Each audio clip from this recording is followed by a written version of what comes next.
voice I heard is let's try again.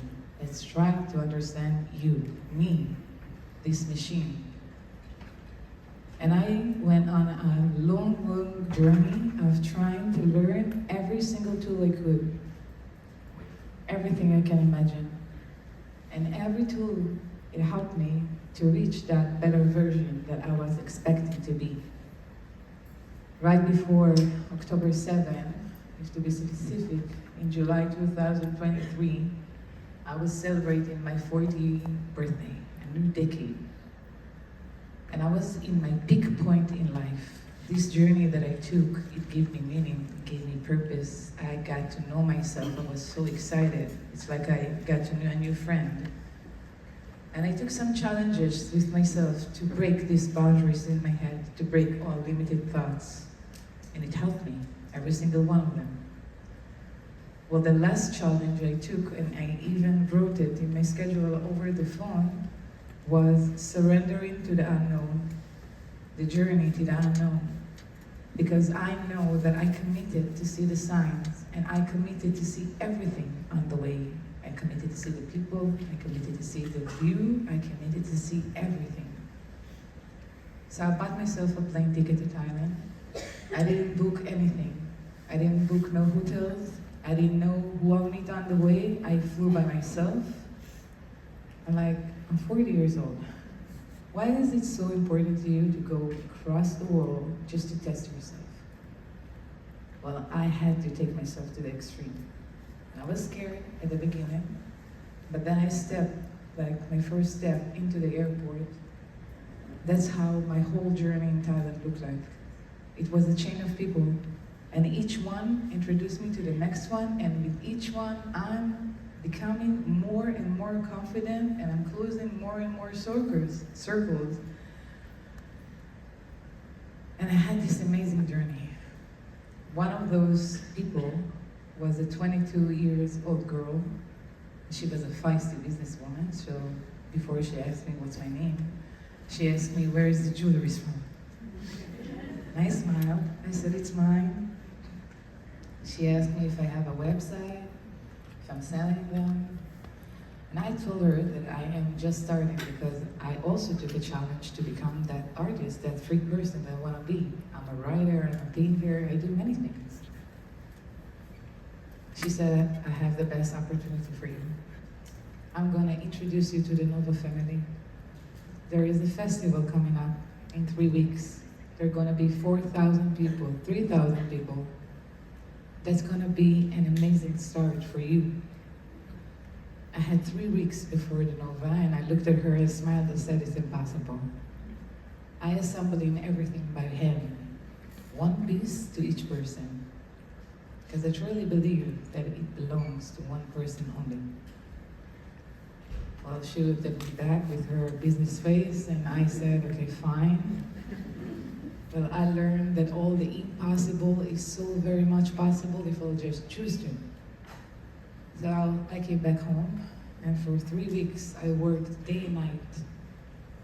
I worked hard. On October 6th, I came with two situations. On one hand, I look to my back and I see on the floor, my entire shop is ready to go. I made it. I see the logo, I see the designs, I see everything. I made it. On the other hand, I'm very, very, very spiritual.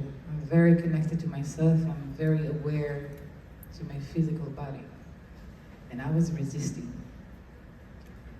A funny fact, that's my first festival to go to, and I'm not working on Friday and Saturday for almost 2 decades, especially not in holidays. And I couldn't understand how it happened. I was confused. I was supposed to leave the house at 1 p.m., and my friend waited and waited. Around 5 p.m., she looked at me, she said, what's up? Let's go. I said, you're right. I grabbed the door handle, literally held it, looked at her, and I said, maybe we shouldn't. Maybe we should stay home. I have too much resistance that I cannot explain. She smiled, she said, "You're excited, let's pick up and go." And that's what I did. I packed up everything, went on the car. We got the location an hour before. I didn't know even where I'm going to. I was like focusing in taking off this anxiety out and be focusing in my happiness of opening my business for the first time. So we reached to the Nova, and I was taught that whatever I put my focus on, that's what will grow. So I didn't see the premises. I didn't see that there is 2 dance floors. I didn't see that there is even a tent area. I didn't see anything. All I saw is my shop, and that's it. And I was proud. I took a step back, I smiled, I see it. It's built up, it's mine. My dream came true. And then I waited for another hour, and another hour, and another hour.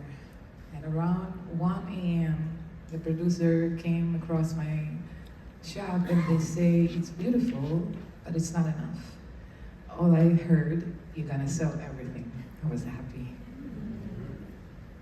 Well, 1 a.m., 2 a.m., 3 a.m., 4 a.m., nothing is happening, and that was weird, because usually the market is packed with people. That's what I was explained. But nobody came. They all went straight to dancing. Well, at one point I set my friend to sleep. I was having very confusing feelings. And when it's too much for me, I just send it to the sky. So I looked up, I said, "Hello, my friend. I know you're not working on Friday and Saturday. But if you can send me a clarification, a message, a sign, something just to, because I want to go home." I literally was handed a physical note at the same minute, at the same second. Because I was confused, I just grabbed the note before I looked at the person.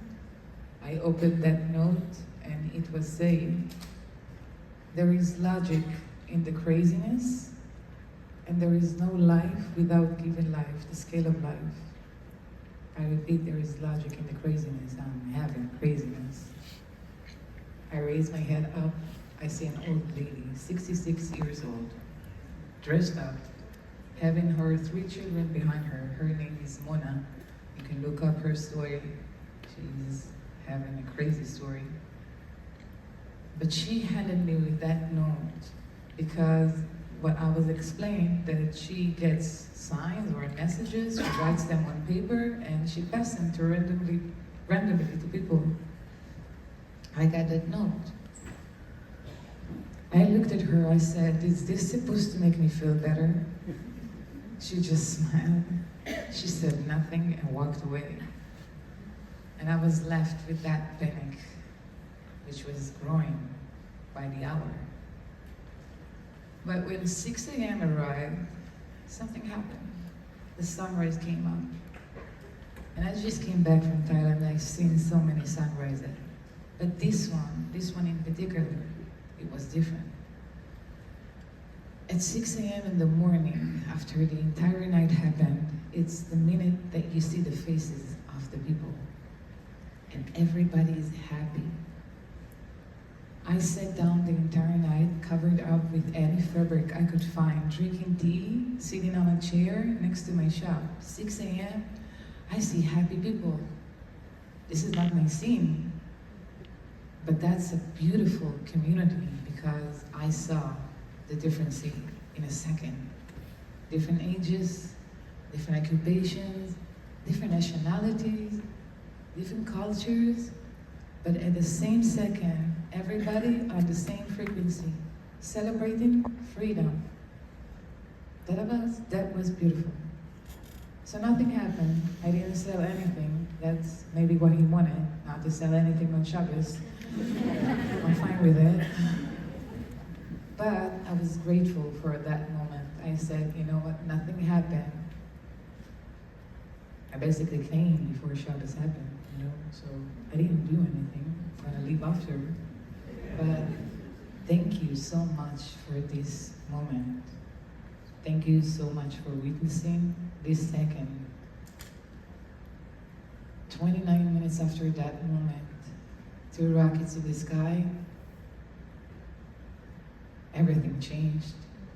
And I turned again. I'm sure you heard too many stories about those two rockets in the sky that started everything. That some of my friends literally thought that it's fireworks, and it took me 5 big breaths to say and scream it's rockets.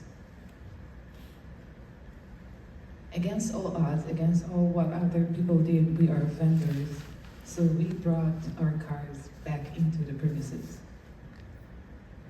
We're good Israelis. 2 rockets, 4 rockets, 6 rockets, that's nothing.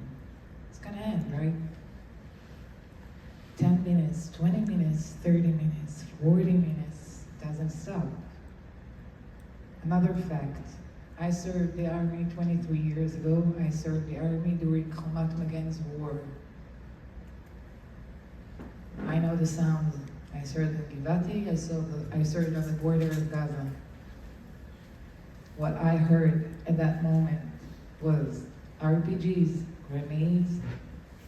I know to tell the difference between an M16 and a Kalach, and I hear a Kalach. We are not allowed to shoot an automatic weapon. I hear automatic